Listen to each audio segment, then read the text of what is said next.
Good evening. I'm Frank Kaufmann. I'm the president of the Professor's World Peace Academy. Welcome to our interview series in which we interview scholars and professors from all over the world. And this evening, we're very fortunate to have with us Dr. Jonathan Wells, who has done medical and scientific research into the roots of transgenderism. Dr. Wells has his PhD in theology from Yale University and a PhD in biology from the University of California at Berkeley. Dr. Wells is the author of Charles Hodge's Critique of Darwinism. Also, the book, perhaps his best known publication, is Icons of Evolution. He's also written the book, The Politically Incorrect Guide to Darwinism and Intelligent Design, The Myth of Junk DNA, and the book Zombie Science. Dr. Wells is currently a senior fellow at the Discovery Institute in Seattle in the United States. We're very fortunate to have Dr. Wells with us tonight to discuss his medical and scientific research into the roots of transgenderism. Welcome, Dr. Wells. Happy to be here, Frank. Fantastic. I'm glad our tech is working well, and I've really been looking forward to this. Thanks for giving us the time for this. Listeners have heard the brief history of your scholarly background and the work that has occupied your investment over the years, but I did not mention in the interview a little bit of our own history, yours and mine. We've worked together in many different capacities over the years, but it's been quite a long time since we've worked together, although we've retained our kind of fond friendship in the intervening years. The last time we were more constantly in contact with one another, we had both gone through theological studies. Your work was at Yale University. Mine was at Vanderbilt, and we were working together on issues related to religion and peace internationally. And then at a certain juncture, in that period of time, you received some sort of a strong call to move in the direction of key issues of science and related importantly to theological dimensions of human understanding, even in the scientific field. And you went off to get another degree, a science degree at Berkeley. Yes, Berkeley. And it's in biology. And from there, your career moved more rigorously along the tracks of science, and that's when you and I didn't go our separate ways artistically, but in career path. I've always enjoyed and kept close track of your important contribution in the field of you were studying primarily human, not only evolution science, or what's the best proper name for that field? Is it just simply evolutionary biology? Evolutionary biology. And so I kept up with this. It was great work. It was controversial work, right? You always have plenty of enemies. I think everything, right? Isn't that you don't go in a peaceful universe. You work at some of the real challenging areas, and I guess there's a lot of fire flying in all directions, evolutionary biology. And then all of a sudden, just a couple of days ago or a week ago or so, you said, Frank, here's my new work. You might, I got an email from you. And I was shocked. It was an entirely new arena. And it completely caught me off guard. And so I jumped into it right away, even before contacting you. And I was riveted by it. So I'll get to my own reaction to that. But perhaps you can tell us what caused, what happened that you produced an entirely new arena of research? Tell us a little bit about that, please. Be happy to. I received my PhD from Berkeley in 1995, and since then, most of my work has been focused on embryology and evolution. But then last October, October 2019, I read a newspaper article about a family in Texas. A Texas court, had just awarded sole custody of a 7-year-old boy to his surrogate mother. His parents had divorced 4 years earlier. The mother had been trying to convince the boy that he was a girl and putting him in dresses, sending him to school as a girl, and was planning to, as they say, transition him to being a girl physically, possibly as soon as the age of 9. His father opposed this, and she went to court and had the court terminate their joint custody of the child. A very sad story, actually. And until that point, transgenderism, which is the topic of the series I just published, transgenderism was not even on my radar. But suddenly that got my attention. I realized, after ignoring it for so long, how powerful the transgender lobby has become and to what extent the government actually condones it. And that's what got me started on this. Very good. So you said surrogate mother, but it's his own mom. It's his own mom, right? It's his mother. Well, she bore him and raised him, but she's not the biological mother. She's not the biological mother. You said she bore him? Well, in the womb, she gave birth to him, but he was born from a donor egg. I see. Oh, okay. Now I understand. Okay, so this was a perfectly peaceful, happily married couple in Texas, and they have fertility problems, and they go through the usual agonies, and side by side they do all the challenging and difficult things, and as some might say, by God's grace, they're blessed with a child, with a donor egg. She bears this boy, and then they're probably excited and happy that they have this baby that they never dreamt was possible. Maybe at times lost hope or whatever. They have this boy, and then you said by what age did the mother come to hold that this young fella should be raised as a girl or become a girl? What age? I'm not sure. I do know that they divorced when the boy was 3. Okay, all right. And so when you saw that the government that she files for divorce and they give her custody of the boy, sole custody, so that the father's forbidden to be in this young fellow's life at all, or you didn't follow that part of it closely? Well, it's my understanding that when they first divorced, they had joint custody. So the boy. Oh, that's right. You said, okay. The boy spent part of his time with his father, and according to his father and others, when he was with his father, he lived very happily as a boy. But then when he went to live with his mother, she started convincing him very early on, trying to convince him that he was a girl, putting him in dresses, and eventually sent him to school as a girl. Yes. And right, you write on this family in the sixth of the 7-part series. That's correct. Yes. Okay. Very good. So, for the listeners, this will also, you have it in the text. You can click on the links.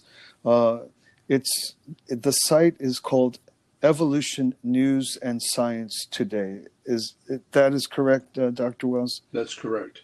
Okay, Evolution News and Science Today, and there are a great many scientific areas on this page where interested people can study about many different areas of science, and then in there you can find what's called the Transgenderism Series. It's a 7-part series, all produced by Dr. Wells, who's with us today. At first, I thought I was going to have a ton of reading to do, but it's very graciously plain, simple reading. It's not hard to get through. It doesn't have deep and difficult science. You've helped translate that for the layperson so that we can access the issues very quickly and very easily. So after you've heard this interview, everyone, please be sure to go read these. Each of the 7-part series is very easy to get through. It's quick to get through, and you will be well educated in short order from this.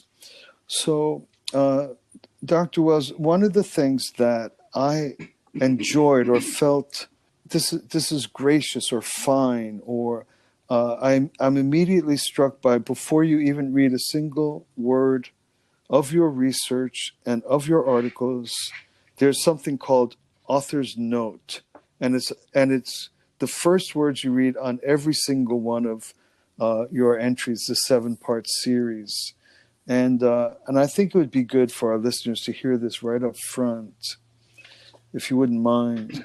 I agree. So I'll just read it. It's not long. As you said, every part starts with this. Nothing in this series is intended to disparage any transgender person, any gender non-conforming person, or any person attracted to members of the same sex. I write as a developmental biologist with a Berkeley PhD, and I focus on evidence pertaining to transgender treatments for children.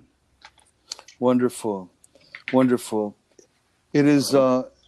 It's so fair, but it is so true. You write in simple, plain. There's almost no advocacy in it. You're just presenting facts and research in the most compassionate and gentle way.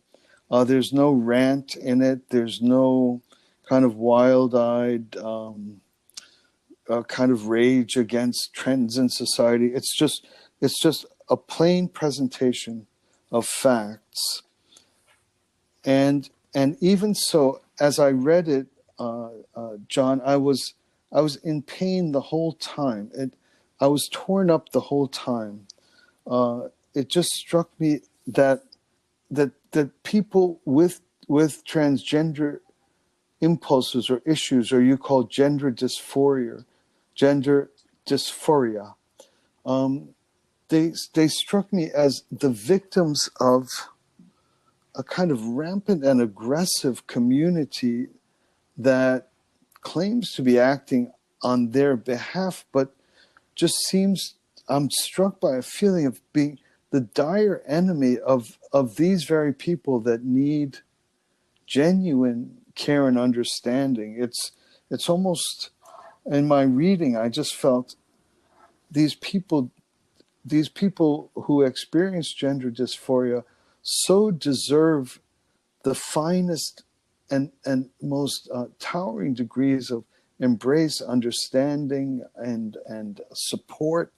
And yet, as I read the research, my feeling was that they're just instruments of an agenda. They're actually the victims of the very people that are regarded in society as their champions. I don't know if that's unfair, and perhaps as we speak, you can correct me if I'm wrong or refine my sense. But with every line I read, it was wrenching to me. My heart broke again and again, even though I'm just reading plain old everyday medical research and medical facts. So we'll get to this in a moment. I just wanted to give you an opportunity, if you care to just explain a little bit about the foundation from which your research was, for whom you write. I think you're a senior fellow with the, is it the Discovery Institute or? Yeah, yes, that's correct.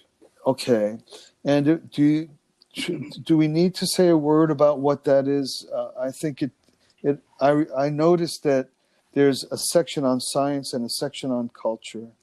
It seemed to me that there were 6 or 7 areas of science, one of which is medicine, and that's where this Transgenderism series was written, in that sector. Is that correct? That's correct. Yeah. Discovery Institute is a nonprofit public policy organization in Seattle with branches elsewhere in the country and the world. And it's probably become most famous for its advocacy of what's called intelligent design in biology. Well, not just biology, but in science. Yes. So that's been very controversial, but it has other programs. It has one that currently focuses on the causes of homelessness. It focuses on things like euthanasia, abortion. So most of my work has been in the area of evolution and intelligent design. But as I said, a little over a year ago, I got interested in this issue. Very good. Very good. Okay, that's helpful for a little bit of context. As I read your work and your research in this 7-part series, I was struck by the feeling that a lot of medical and scientific policy begins with an impulse towards a compassionate embrace of a minority community that is easily kind of occupies an outcast type of experience in society or in school or something like that. So that if you are a boy with feminine appearances or feminine experiences or feminine impulses, or if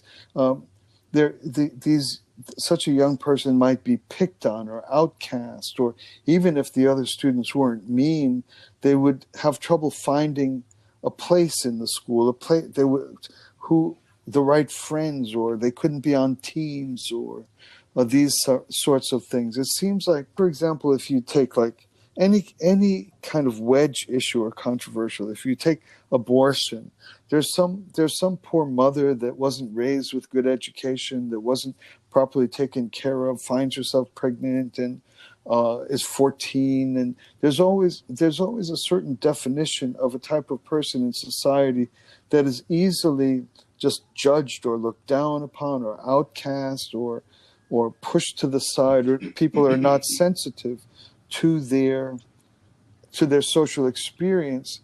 And then there begins to become a community that is concerned about the experience of these people who are easily, or presumed anyway, to be judged or cast out. So as I was reading what you wrote, it seems that so many of these wedge issue type of areas, like transgenderism, it starts out of somewhat of a compassionate impulse.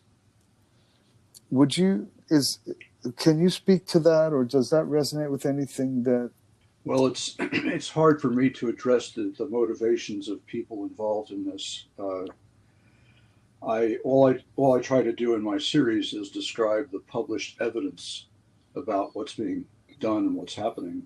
Mm-hmm. You mentioned boys with feminine behaviors.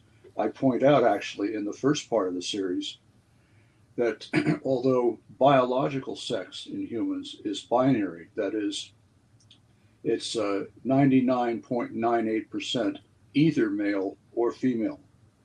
There are very few exceptions to that. Mm-hmm. Those exceptions, up until about the 1950s, were pretty much able to live their lives in peace. But starting in the 1950s, it became common practice to perform surgery on them to make them more stereotypically male or female. In many cases, for anatomical reasons, this meant converting many baby boys into baby girls, at least externally. In part one of my series, I point out that that is now no longer thought to be wise. In fact, three Surgeon Generals of the United States published in 2017 a statement that such surgeries should not be performed. Transgender people should be left alone. I'm sorry, not transgender.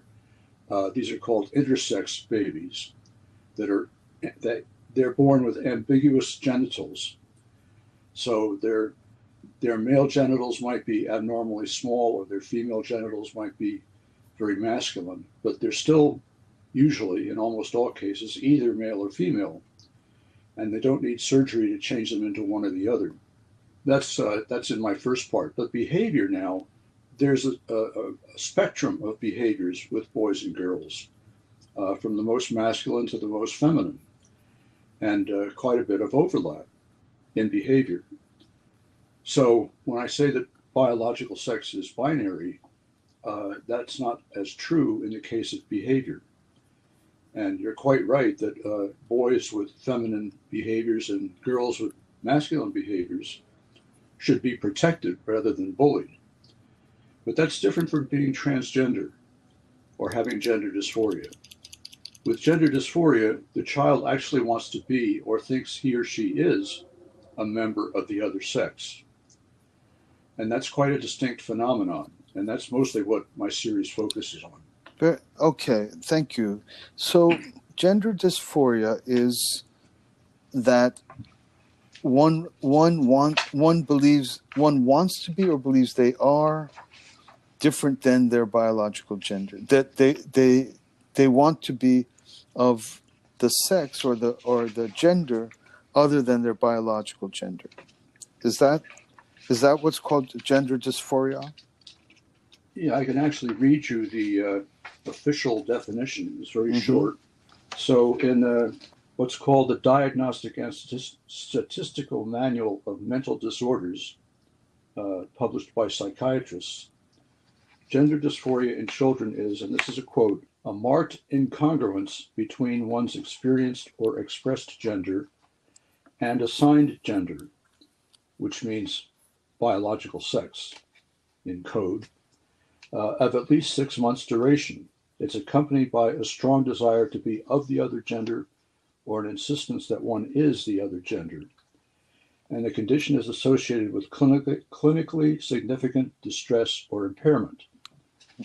So that's gender dysphoria. Now, the use of assigned gender here is due mainly to the work of John Money, psychiatrist or sexologist, not psychiatrist, psychologist, John Money in the 1950s. It was Money who most prominently advocated the idea that gender and sex are different.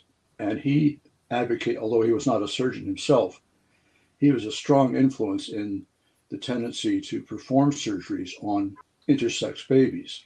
So assigned sex or assigned gender really means biological sex, which, as I said before, is unambiguous in 99.98% of human babies.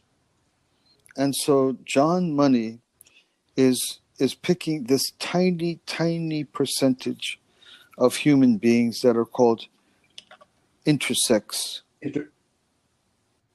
Yes. In which the biological sex is not radically or 100% unambiguous. There's some ambiguity. It could, but it's not utterly ambiguous. But there's some ambiguity in the sexual features of the baby. Yes. Now there are rare true hermaphrodites, that is, babies who have tissue of both male and female.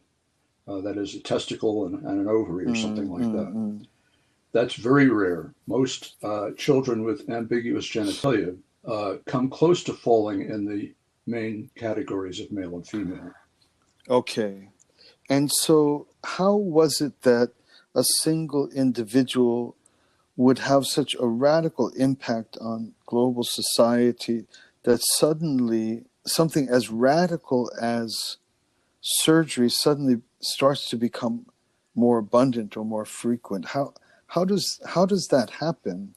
That or have you attempted to understand what were the factors which moved society toward this direction where suddenly that becomes a more frequent consideration, a more frequent practice? Well, that's a good question, but I don't think I have the answer. I mean, I lived through the 50s and 60s and 70s. I watched the so called sexual revolution unfold, and I'm not sure I can explain everything about it, but Money's ideas became part of that. So it was a larger cultural shift that embraced his ideas until very, very recently. Yes. Now, I'm a little bit worried that my own orientation is not fair to your rigors as a research biologist, because one of my next questions was that when I see these types of matters, what I call wedge issues that have a scientific dimension to them, in which suddenly the capacity to converse dispassionately is out the window and people are doing all sorts of raving fury at one another, it seems to me that the boundary line, and again, I'm afraid I may be stepping outside of the arena of which you've researched and written, but it seems like the boundary line is materialism, whether or not what like if the human being is a collection of manipulable matter, then the approach to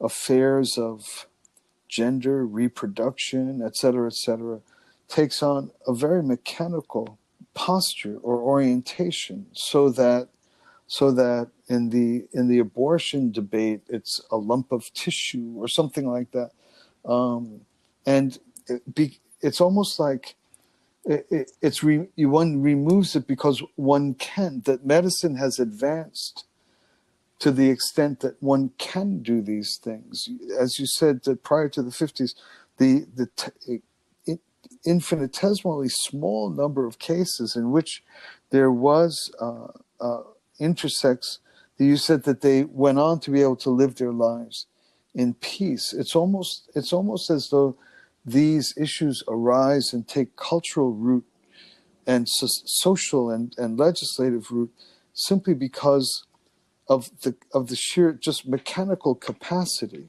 Do this to my car simply because I can. That technology has advanced to this degree that I'm able to organize matter in such a way that I can. And I personally, who am new to this area and have been, that's why I'm struck by a sense that the rise of these types of things, like the increase of transgenderism, is always tied down to a certain materialism, that this suddenly becomes a part of human affairs simply because it's possible, it's mechanically possible, it's surgically possible, it's one can manipulate matter in such a way that one can change genitalia, where in prior to the 50s, that just wasn't possible to do medically. Can you speak to this, or am I outside of your just the rigors of your research? Well, remember, I'm a theologian too, so I think you're absolutely right that there's an underlying materialism here that has wide ranging effects, which is why one reason I got interested in dealing with evolution, because Darwinian evolution, as opposed to simple change over time, is a materialistic interpretation of how living things have evolved.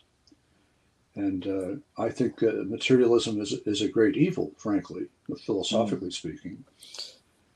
And it certainly has led to this idea that if we can do something to the human body, do it. Now, it's important to point out that in transgenderism, the changes are pretty external. You can surgically modify genitalia, but you cannot turn a boy into a girl or a girl into a boy. Biological sex is much deeper Hmm. than that. So we're talking about superficial changes, really, Yes. but they are surgically possible. Yes. So this was a little bit where I was going with my initial question is this kind of sympathy for a minority group that struggles due to the vicissitudes of fate. And so it's kind of like my formula is something like compassion plus materialism is is a horror movie, is equals horror. That's my compassion plus materialism equals horror. So I'd I'd love for the medicine to go as deeply as possible into the issues of gender dysphoria, into issues of caring for the rare instances of intersex. Or the beauty of scientific advance is its capacity to uplift the human experience and to help and to heal. But it seems to me in each instance that when, that it seems that the materialism is that thing which then takes a sweet start, like the start of like a happy start to a movie, which suddenly degenerates into horrors. In one of your, I think it's in the fourth section of your series, the fourth part of your series, you describe an experiment in the Netherlands of on 36 children between 1993 and 1996. Am I correct on that? Do you recall this? Yes, Okay, yes, you're right. and the sentence here is half of the 36 children were randomly assigned to receive treatment. The other half received no treatment. And and again, you're writing. You have a very beautiful writing style. You're writing in plain, non raging language, but that sentence is what they're just experimenting on children. Am I watching, am I watching the boys from Brazil? What am I reading here? That they're experimenting, like, this is the Netherlands. It's not like Idi Amin's, this is my confusion, Dr. Wells. Well, how do we get to the point where they're just experimenting on children? How does this even come to exist in civil society, in a civilized world? I don't call it. It doesn't sound civilized to me. Well, I agree with you. Although the particular experiment you're referring to in the Netherlands was a genuine experiment, and the children knew it, and their parents knew it. It was to correct short stature. These were children who were shorter than their contemporaries. They were receiving growth hormone, becomes ineffective during puberty because puberty causes the long bones to fuse, so they stop Yes. growing. So for these children who were, as I say, well aware that they were being experimented upon, well, the the experiment to which you're referring had to do with children of short stature. That is, they were shorter than their contemporaries, and they wanted to grow taller. Uh, so they were receiving growth hormone, but growth hormone stops being as effective when puberty starts because of the hormonal things going on. So these children, as you say, randomly chosen half, were put on what's called a puberty blocker. That's a drug that stops puberty. And my point in that particular part where I describe the experiment is that for these children who are very young, uh, the puberty blockers were used for a short period of time to see if they could help the growth hormone. And then the puberty blockers were stopped. Yes. The children returned to normal puberty, and they gained a little bit of height, but not enough to make the trouble worth it. I see. But they were fully aware that the experiment was going to end, and that they were going to continue on to become normal adults. Okay. So, The problem with transgenderism is that the puberty blockers are not used for a short period, and they, in almost every case, lead to long-term, irreversible changes like hormonal and surgical changes. yes. So this experiment was quite different in that sense. Okay. Okay, I understand. Because later on in one part of your series, you describe a four-stage process that eventually leads to sex change, correct? And the second one Yes, is the use of puberty blockers. yes. This is called the Dutch protocol. Just like this experiment on short stature, the Netherlands has been the center, in a sense, for uh, transgenderism. And the Dutch protocol, which has become the standard treatment, actually, in many places for children with gender dysphoria, involves 4 steps. The first step is social transitioning. That is, before puberty, usually, the child is allowed to live as though he or she were a member of the other sex. Then, at the very beginning of puberty, the child is put on a puberty blocker to stop the effects of puberty, namely, all the things that happen to a normal child in the course of puberty. Then, at 16, the child who is no longer producing normal hormones is given cross-sex hormones. Boys are given estrogen, girls are given testosterone. And 2 years after that, at 18, if the child or if the person wants to continue on all the way, they can receive sex change surgery. Yes. Yes. And part of your research is indicating that puberty blockers in the short term is still a reversible stage in what you call the Dutch protocol, this four-step, Yes, right? And then you go on to explain how that has changed from the time of the original Netherlands experiment, because while they're on the puberty blockers, they're also in psychological therapy, kind of working with them on the assumption that they're on track to eventually change um, their their born gender, right? Their biological gender. yes. Now, none of the children in the short stature study had gender dysphoria. They all wanted to grow up in the body that they were born with. Yes. Uh, But when we look at the statistics for children with gender dysphoria, and I quote the statistics in my series, uh, if a child with gender dysphoria decides not to go on a puberty blocker, there's a better than 3/4 chance that that child will grow up to be happy with the body he or she was born in. But once a child starts on puberty blockers, even though the advocates of transgenderism keep saying puberty blockers are totally reversible, the fact of the matter is that once children begin on them, there's a better than 98% chance that they will go on to cross-sex hormones, and 3/4 of them will go on to cross-sex surgery. So the choice to go on a puberty blocker is not buying time, as the transgender advocates say. It's more like the decision to go on and completely transition to the other sex. yes. Yes, and that's a linchpin of the research you present. That's a very key part of the research you present, I believe, is this kind of that exact point on the claim that it's reversible and the statistics which show that there are a number of factors that are moving it into a deeper and deeper point toward the point of non-reversibility, I believe. in your. That's correct. I think that's one of the main points of my series. Yes.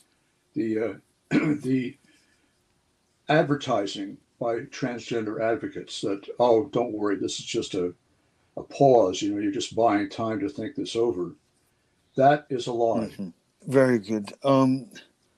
Dr. Wells, again, as I look at this, it seems to me that in so many of these kinds of cases which move toward things that are kind of break norms and kind of undermine traditional roles, which are the kind of cornerstone of social life and family life, oftentimes it seems like there's a particular individual that after time is shown that the individual had massive kinds of perversions and sicknesses, and they have positions that their heirs, like if you say transgender advocates, would excoriate in anybody else, and yet they sit peacefully on the kind of perch of heroism or founder status. Like I believe, if I'm not mistaken, I believe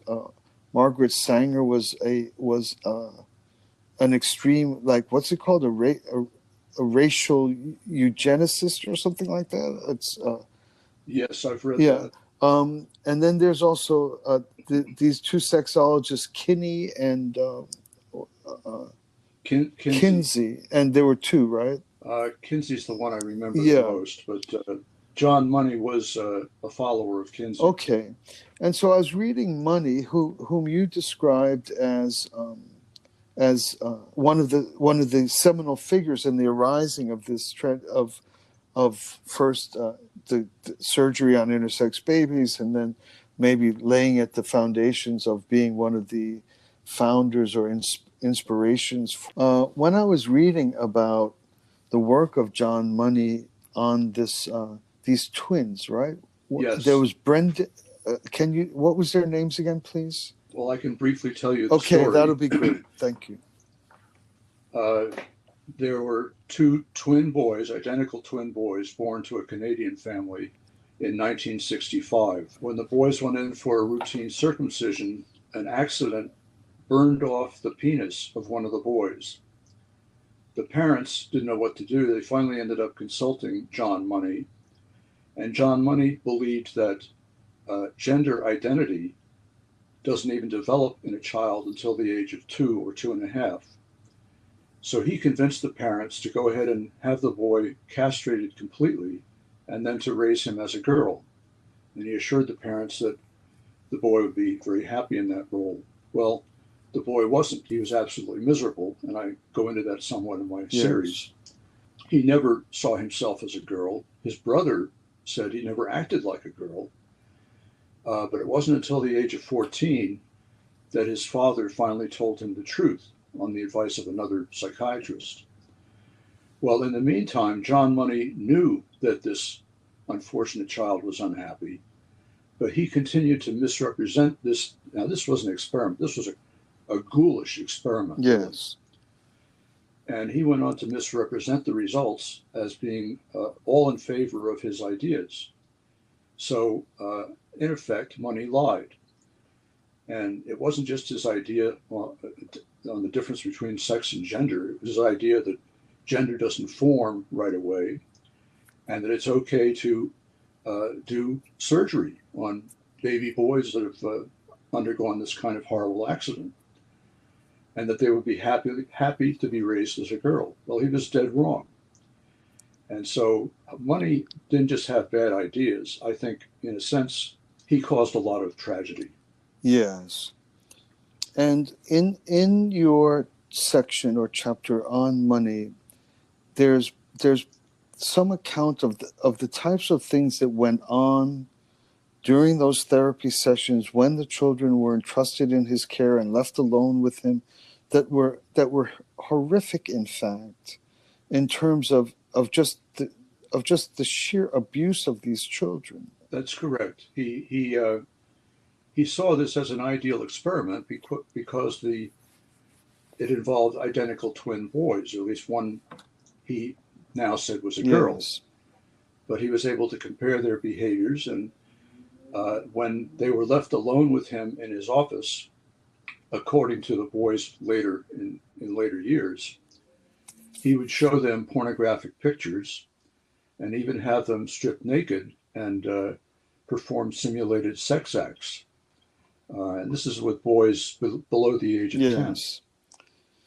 Yeah, this was in that chapter. I forget which one which of the seven, but well, actually, chapters 2 and 3 are about okay. money. And when I was reading this, I'm wondering. You heard that with my kind of layperson's and half knowledge, I thought I recall Sanger it would be a villain by any measure, Kinsey, kind of perverse by any measure. Once their biographies are known, and the types of things you're describing here with money is just villainy by any measure, and yet they sit untarnished or untouched by those that follow in the subsequent series of kind of legislative policy and medical practices, even such that, and this will be my final set of questions, that the whole transgenderism movement originates in such dark and heinous places. And I know you don't have an answer for this, but I wonder why that's never.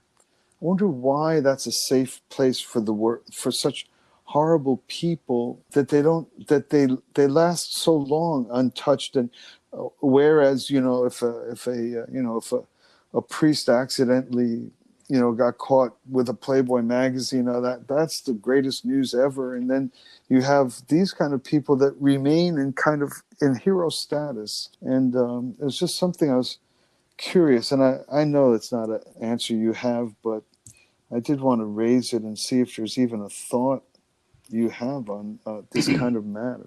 Well, money's misbehavior has been exposed in various books and articles. Yes. But I think it's the same phenomenon we see in the case of, say, Lenin or Stalin or Castro. The truth is that they were horrible villains, but the luster attached to them by the materialist left, political left, keeps their false memory alive. And I think that's true in the case of John Money as well. Yes.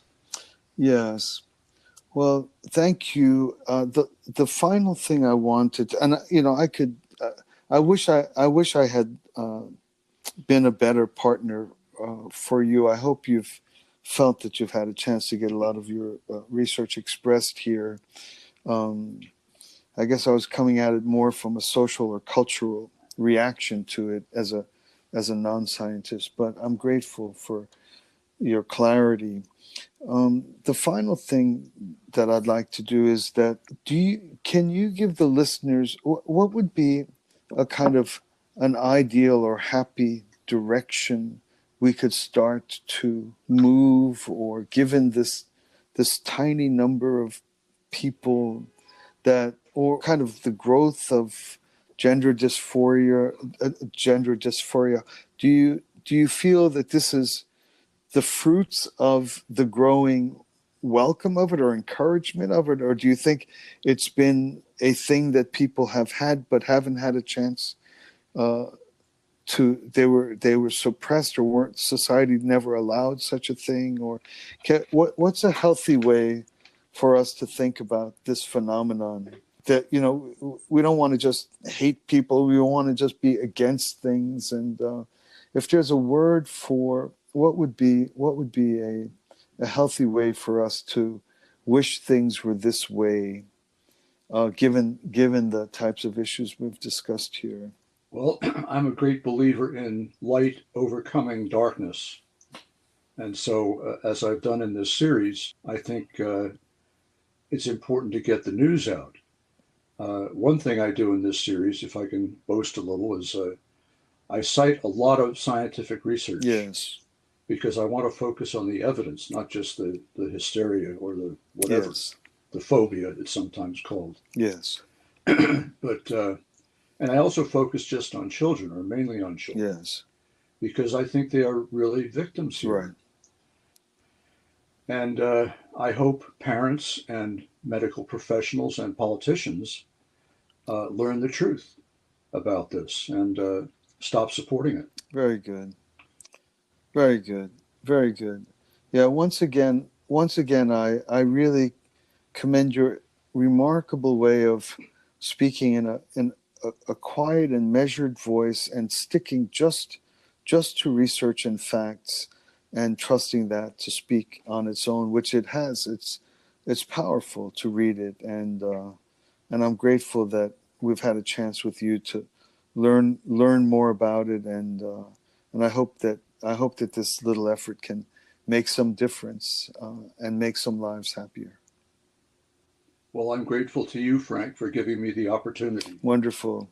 Thank you so much, Dr. Wells, and we'll be back again, perhaps on another topic sometime soon.